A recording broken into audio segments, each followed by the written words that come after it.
হরে কৃষ্ণ। আগামী একাদশীর নাম কি? আপনারা এই একাদশী কবে পালন করবেন? এই একাদশীর মাহাত্ম্য কিরূপ? শাস্ত্রীয় সিদ্ধান্ত অনুসারে এই একাদশীর সঠিক তারিখ ও পরদিন পালনের সময়সূচি এই ভিডিওতে প্রদান করছি। আপনারা আমার সঙ্গে থাকুন এবং মনোযোগ সহকারে শ্রবণ করুন। এই একাদশীর নাম হল পবিত্রা রোপণী একাদশী।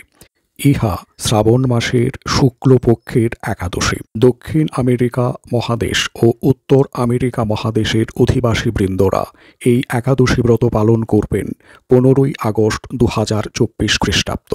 এছাড়া ভারতবর্ষ, বাংলাদেশ সহ বিশ্বের সর্বত্র যারা বাস করেন তারা এই পবিত্রা রোপণী একাদশী ব্রত পালন করবেন 16ই আগস্ট 2024 খ্রিস্টাব্দের শুক্রবার। অতএব বাংলাদেশ, ভারতবর্ষ সহ বিশ্বের প্রায় সবকটি মহাদেশের অধিবাসীবৃন্দ আপনারা পবিত্রা রোপণী একাদশী ব্রত পালন করবেন 16ই আগস্ট 2024 খ্রিস্টাব্দের শুক্রবার। শুধুমাত্র উত্তর আমেরিকা মহাদেশ, দক্ষিণ আমেরিকা মহাদেশ, মেক্সিকো এবং কানাডার অধিবাসীবৃন্দরা 15ই আগস্ট 2024 খ্রিস্টাব্দে এই পবিত্রা রোপণী একাদশী ব্রত পালন করবেন। আপনারা সবাই সপরিবারে অবশ্যই এই একাদশী ব্রত পালন করুন। সারা বিশ্বের বিশেষ স্থানসমূহের পালনের সঠিক সময়সূচি ভিডিওর শেষাংশে প্রদান করছি। নিজের বাড়ির অবস্থান অনুসারে সময় দেখে নির্দিষ্ট সময়ের মধ্যে পঞ্চ রবিশস্য দিয়ে নিবেদিত কৃষ্ণপ্রসাদ গ্রহণ করে পালন সম্পূর্ণ করবেন।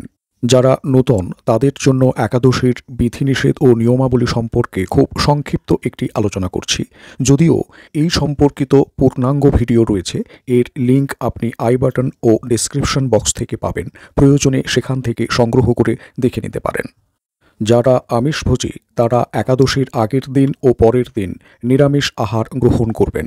একাদশীর আগের দিন রাত 12টার মধ্যে খাওয়া ও ব্রাশ সম্পূর্ণ করবেন। একাদশীর দিন কোনো রকম পঞ্চ রবিশস্য গ্রহণ করবেন না। ধান, গম, ভুট্টা বা যব, ডাল ও সরিষা জাতীয় কোনো খাদ্যদ্রব্য গ্রহণ করবেন না। ইহা সম্পূর্ণরূপে বর্জনীয়। একাদশীতে নিষিদ্ধ পঞ্চ রবিশস্যের মধ্যে ধান জাতীয় চাল, মুড়ি, চিড়া, সুজি, পায়েস, খিচুড়ি প্রভৃতি দ্রব্য, গম জাতীয় আটা, ময়দা, সুজি, হরলিক্স, মিষ্টি, রুটি, বিস্কুট প্রভৃতি, জব বা ভুট্টা জাতীয় ছাতু, খই, রুটি প্রভৃতি, ডাল জাতীয় মুগ, মুসুর, মাসকলাই, খেসারি, ছোলা, বরবটি, শিম প্রভৃতি এগুলো খাবেন না। তৈল জাতীয়ের মধ্যে সরিষা তেল, সয়াবিন তেল, তিল তেল, পাম তেল, রাইস ব্র্যান অয়েল ইত্যাদি তেল খাওয়া যাবে না। শ্যামা চাল সম্পূর্ণরূপে নিষিদ্ধ। এক্ষেত্রে আপনারা সবথেকে ভালো হয় ঘি ব্যবহার করে রান্না করবেন অথবা সূর্যমুখী তেল বা বাদাম তেল ব্যবহার করতে পারেন। সেক্ষেত্রে শুধুমাত্র সন্ধব লবণ ব্যবহার করবেন। অনুকল্প প্রসাদ হিসেবে আপনারা বিভিন্ন ধরনের ফলমূল ব্যবহার করতে পারেন। আপেল, আঙ্গুর, আম, কাঁঠাল, লিচু, কলা, আখ, আমড়া, নারিকেল, কমলা, তারপরে নাশপাতি, লেবু, গোল আলু, মিষ্টি আলু, চাল কুমড়ো, কাঁচা পেঁপে, ফুলকপি, দুধ, ঘি, ডাবের জল, মিছরির জল এগুলো আপনারা গ্রহণ করতে পারেন। সেক্ষেত্রে কোনো রকম কোনো অসুবিধে নেই। কোনোরূপ নেশাদ্রব্য গ্রহণ করা যাবে না। চা, কফি, বিড়ি, মদ্যপান ইত্যাদি। চুল, দাড়ি, নখ কাটা সম্পূর্ণরূপে বর্জনীয়। একাদশীর দিন সাবান, শ্যাম্পু, পারফিউম ব্যবহার করা যাবে না, কিন্তু শুধুমাত্র ল্যাভেটরি অথবা শৌচের পরে আপনারা সাবান ব্যবহার করতে পারেন। একাদশীর দিন সাধু, গুরু, বৈষ্ণব নিন্দা সম্পূর্ণরূপে নিষিদ্ধ। শুধু ওই দিন নয়, কখনো কোনো দিন কোনো পরিস্থিতিতেই সাধু, গুরু, বৈষ্ণব নিন্দা করবেন না। এছাড়া কুচিন্তা, কুভাবনা, মিথ্যা কথা, মিথ্যাচার, পরনিন্দা, পরচর্চা, প্রজল্প, দিবানিদ্রা, হিংসা, ঈর্ষা, অবৈধ সম্পর্ক ইত্যাদি শাস্ত্রে নিষিদ্ধ রয়েছে। এগুলির কোনোটিই করবেন না। বেশি করে হরে কৃষ্ণ মহামন্ত্র জপ করবেন, গীতা ও ভাগবত পাঠ ও শ্রবণ করবেন। এছাড়া শ্রীকৃষ্ণের লীলা কীর্তন শ্রবণ করবেন। নানা ধরনের ভক্তিমূলক কাজে নিজেকে সারাদিন যুক্ত রাখবেন। একাদশীর দিন ভোরবেলায় উঠে ব্রাহ্ম মুহূর্তে স্নান করে ধোয়া বস্ত্র পরে তিলক আচমন করে ভগবানকে বাল্যভোগ নিবেদন করবেন, মঙ্গল আরতি করবেন, চন্দন সহযোগে তুলসী পাতা ও ফুল দিয়ে পূজা করবেন এবং 3 বার সংকল্প মন্ত্র পাঠ করে একাদশীর সূত্রপাত করবেন বা শুরু করবেন। একাদশীর সংকল্প মন্ত্র হল एकादशां निराहार स्थित्वा अहम अपरे हहनि भक्ष्यामि पुण्डरीकाक्ष शरणं मे भवाच्युत। অর্থাৎ হে পুণ্ডরীকাক্ষ, হে অচ্যুত, আমি একাদশীতে উপবাসপূর্বক পরদিন আহার করব, আপনি মুদীয় শরণস্থান হন। নির্ধারিত সময়ের মধ্যে পারণ করবেন, যা ভিডিওর শেষাংশে দেওয়া থাকবে। পারণ মন্ত্র হল অজ্ঞান তিমিরান্ধস্য ব্রতে নানেন কেশব প্রসীদ সুমুখনাথ জ্ঞানদৃষ্টি প্রদৌ ভব। যারা এই মনুষ্য দেহ লাভ করেছেন তাদের সবারই এই একাদশী ব্রত পালন করা উচিত। যারা এখনও শুরু করেননি তারাও শুরু করে দিন, নিজের জন্য নয়, ভগবানের সন্তুষ্টি বিধানের জন্য। এখন শ্রবণ করুন পবিত্রা রোপণী একাদশীর ব্রত মাহাত্ম্য কথা। একদিন মহারাজ যুধিষ্ঠির ভগবান শ্রীকৃষ্ণকে জিজ্ঞাসা করলেন, হে প্রভু, শ্রাবণ মাসের শুক্লপক্ষের একাদশীর নাম কি, তা কৃপা করে আমাকে বলুন। শ্রীকৃষ্ণ বললেন, হে মহারাজ, এখন আমি সেই পবিত্র ব্রত মাহাত্ম্য বর্ণনা করছি, মনোযোগ দিয়ে তা শ্রবণ করুন।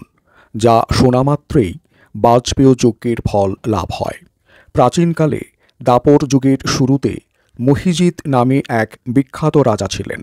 তিনি মাহিষ্মতি নগরে রাজত্ব করতেন। কিন্তু দুঃখের বিষয় এই যে তার মনে বিন্দুমাত্র সুখ শান্তি ছিল না, কেননা তিনি ছিলেন অপুত্রক। পুত্রহীনের ইহলোক পরলোক কোথাও সুখ হয় না।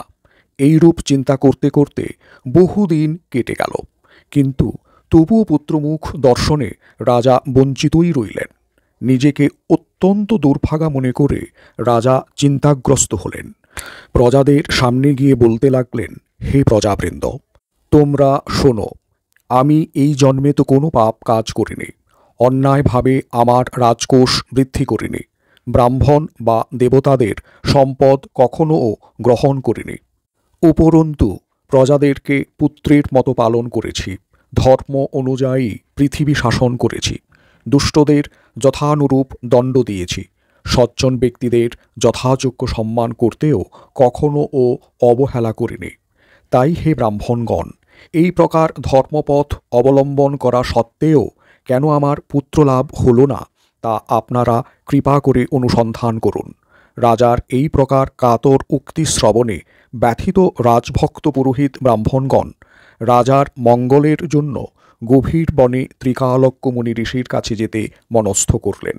বনের মধ্যে ঋষিদের আশ্রম সকল দেখতে দেখতে তারা এক মুনির সন্ধান পেলেন। তিনি দীর্ঘায়ু, নিরোগ, নিরাহারে ঘোর তপস্যায় মগ্ন ছিলেন। সর্বশাস্ত্র বিশারদ, ধর্মতত্ত্বজ্ঞ ও ত্রিকালজ্ঞ সেই মহামুনি লোমশ নামে পরিচিত। ব্রহ্মার এক কল্প অতিবাহিত হলে মুনিবরের গায়ের একটি লোম পরিত্যক্ত হতো। এই কারণে এই মহামুনির নাম লোমশ। তাকে দেখে সকলেই ধন্য হলেন। তারা পরস্পর বলতে লাগলেন যে, আমাদের বহু জন্মের সৌভাগ্যের ফলে আজ আমরা এই মুনিবরের সাক্ষাৎ লাভ করলাম। তারপর ঋষিবর তাদের সম্বোধন করে বললেন, কি কারণে আপনারা এখানে এসেছেন এবং কেনই বা আমার এত প্রশংসা করছেন, তা স্পষ্ট করে বলুন। আপনাদের যাতে মঙ্গল হয় আমি নিশ্চয়ই তার চেষ্টা করব। ব্রাহ্মণেরা বললেন, হে ঋষিবর, আমরা যে উদ্দেশ্যে এখানে এসেছি আপনি তা কৃপা করে শুনুন। এই পৃথিবীতে আপনার মতো শ্রেষ্ঠ ব্যক্তি আর কোথাও নেই। মহিজিৎ নামে এক রাজা নিঃসন্তান হওয়ায় অতি দুঃখে দিন যাপন করছে। আমরা তার প্রজা। তিনি আমাদেরকে পুত্রের মতো পালন করেন, কিন্তু তিনি পুত্রহীন বলে আমরাও সবাই মর্মাহত। তার দুঃখ দূর করতে আমরা এই বনে প্রবেশ করেছি। হে ব্রাহ্মণ শ্রেষ্ঠ, রাজা যাতে পুত্রের মুখ দর্শন করতে পারেন, কৃপা করে তার কোনো উপায় আমাদের বলুন। তাদের কথা শুনে মুনিবর ধ্যানমগ্ন হলেন। কিছু সময় পরে রাজার পূর্বজন্ম বৃত্তান্ত বলতে লাগলেন। এই রাজা পূর্বজন্মে এক দরিদ্র বৈশ্য ছিলেন। একবার তিনি একটি অন্যায় কার্য করে ফেলেন। ব্যবসা করবার জন্য তিনি এক গ্রাম থেকে অন্য গ্রামে যাতায়াত করতেন। এক সময় জ্যৈষ্ঠ মাসে শুক্লপক্ষের দশমীর দিনে কোথাও যাওয়ার পথে তিনি অত্যন্ত তৃষ্ণার্ত হয়ে পড়েন। গ্রাম প্রান্তে একটি জলাশয় তিনি দেখতে পান, সেখানে জলপানের জন্য যান। একটি গাভী ও তার বাছুর সেখানে জলপান করছিল। তাদেরকে তাড়িয়ে দিয়ে তিনি নিজেই জলপান করতে লাগলেন। এই পাপ কর্মের ফলে তিনি পুত্রসুখে বঞ্চিত হয়েছেন, কিন্তু পূর্বজন্মের কোনো পুণ্যের ফলে তিনি এই রকম নিষ্কণ্টক রাজ্য লাভ করেছেন। হে মুনিবর, শাস্ত্রে আছে যে পুণ্য দ্বারা পাপক্ষয় হয়, তাই আপনি এমন একটি পুণ্যব্রতের উপদেশ করুন যাতে তার প্রারব্ধ পাপ দূর হয় এবং আপনার অনুগ্রহে তিনি পুত্র সন্তান লাভ করতে পারেন। লোমশ মুনি বললেন, শ্রাবণ মাসের শুক্লপক্ষের পবিত্রারোপণী একাদশী ব্রত অভীষ্ট ফল প্রদান করে। আপনারা যথাবিধি তা সকলে পালন করুন। লোমশ মুনির উপদেশ শুনে আনন্দচিত্তে গৃহে প্রত্যাবর্তন করে তাঁরা রাজাকে সে সকল কথা জানালেন। তারপর সকলে মিলে মুনির নির্দেশ অনুসারে ব্রত পালন করলেন। তাদের সকলের পুণ্যফল রাজাকে প্রদান করলেন। সেই পুণ্য প্রভাবে রাজমহিষী গর্ভবতী হলেন। উপযুক্ত সময়ে বলিষ্ঠ সর্বাঙ্গ সুন্দর এক পুত্র সন্তানের জন্মদান করলেন। ভবিষ্যোত্তর পুরাণে এই মাহাত্ম্য বর্ণিত হয়েছে। এই ব্রত মাহাত্ম্য যিনি পাঠ বা শ্রবণ করবেন তিনি সমস্ত পাপ থেকে মুক্ত হবেন এবং পুত্র সুখ ভোগ করে অবশেষে দিব্যধাম প্রাপ্ত হবেন। আপনারা শুনলেন পবিত্রা রোপণী একাদশীর ব্রত মাহাত্ম্য কথা। একাদশী তিথি সকল অভীষ্ট প্রদানকারী। এই ব্রত পালন করার ফলে সমস্ত পাপ বিনষ্ট হয় এবং সর্প সৌভাগ্যের উদয় হয়। সর্বোপরি তা ভগবান শ্রীকৃষ্ণের প্রীতিবিধান করে এবং তাঁর পাদপদ্মে শুদ্ধ ভক্তি লাভ করতে সহায়তা করে। এখন সারা বিশ্বের বিশেষ স্থানসমূহের একাদশীর তারিখ ও পরের দিন সকালের পারণের সময়সূচি প্রদান করা হলো। নিজের বাড়ির অবস্থান অনুসারে সময় দেখে নির্দিষ্ট সময়ের মধ্যে পঞ্চরবিশস্য দিয়ে নিবেদিত কৃষ্ণপ্রসাদ গ্রহণ করে পারণ সম্পূর্ণ করবেন। তবে পারণের পূর্বে পারণ মন্ত্র 3 বার উচ্চারণ করে তারপর পারণ করবেন। ডেসক্রিপশন বক্সে টেলিগ্রাম চ্যানেলের লিংক দেওয়া থাকবে, সেটিতে জয়েন করলে আপনারা পারণের সময়সূচি ও আমার চ্যানেলের সমস্ত ইনফরমেশান পাবেন। ভিডিওটি ভালো লাগলে কমেন্ট করে জানাবেন কেমন লাগলো। সকলকে শেয়ার করবেন, লাইক করবেন এবং চ্যানেলটিকে অবশ্যই সাবস্ক্রাইব করতে ভুলবেন না।